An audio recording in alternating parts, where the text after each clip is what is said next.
తెలంగాణ రాష్ట్ర సాధన కోసం అసువులు బాసిన అమరుల త్యాగాలు వెలకట్టలేనివని అన్నారు భూపాలపల్లి ఎమ్మెల్యే గండ్ర సత్యనారాయణరావు.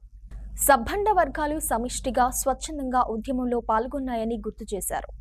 తెలంగాణ ఆవిర్భావ దినోత్సవం సందర్భంగా జిల్లా కేంద్రంలోని అంబేద్కర్ సెంటర్లో అమరవీరుల స్తూపానికి పూలమాల వేసి ఎమ్మెల్యే జీఎస్ఆర్ నివాళులర్పించారు.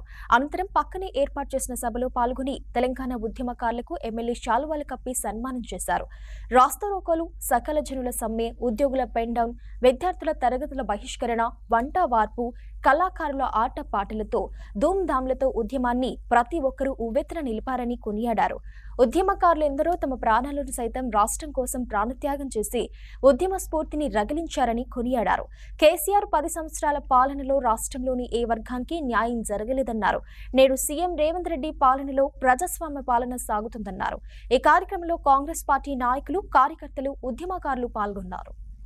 ఈ ప్రభుత్వము కాంగ్రెస్ ప్రభుత్వం చిత్తశుద్ధితో అమలు చేసి ఉద్యమకారులకు తగిన గుర్తింపు ఇవ్వడం జరుగుతుందని సందర్భంగా మీకు తెలియజేస్తూ ఈ కార్యక్రమంలో పాల్గొన్నటువంటి ఉద్యమకారులను పార్టీలకు అతీతంగా ఉద్యమకారులను గుర్తించాలని గౌరవ శ్రీ ముఖ్యమంత్రి రేవంత్ రెడ్డి గారి సూచన మేరకు ఈ యొక్క ఉద్యమకారులకి రోజు అంబేద్కర్ సెంటర్లో అమరవీరుల స్తూపం దగ్గర ఉద్యమకారులకు సన్మానం చేసి ఈరోజు ప్రభుత్వం నుంచి వచ్చే శాసనసభ సమావేశాల్లో బిల్లు పెట్టి ఈ యొక్క ఉద్యమకారులను, నిజమైన ఉద్యమకారులను గుర్తించి ఈ యొక్క చెప్పినటువంటి మాటలు అమలు చేసే దిశలో మేము ఉంటామని మీకు ఈ సందర్భంగా తెలియజేస్తూ 460 రోజులు ఈరోజు టెంటు వేసి భూపాలపల్లిలో నేను కూడా వేరే పార్టీలో ఉన్న ఉద్యమకారునిగా నా మీద కూడా పీడీ కేసు ఏది A1గా పెట్టి అది ఏదైతే ఓసీ డంపర్ కాలబెట్టినప్పుడు కేసులు కూడా అందరి మీద పెట్టడం జరిగింది.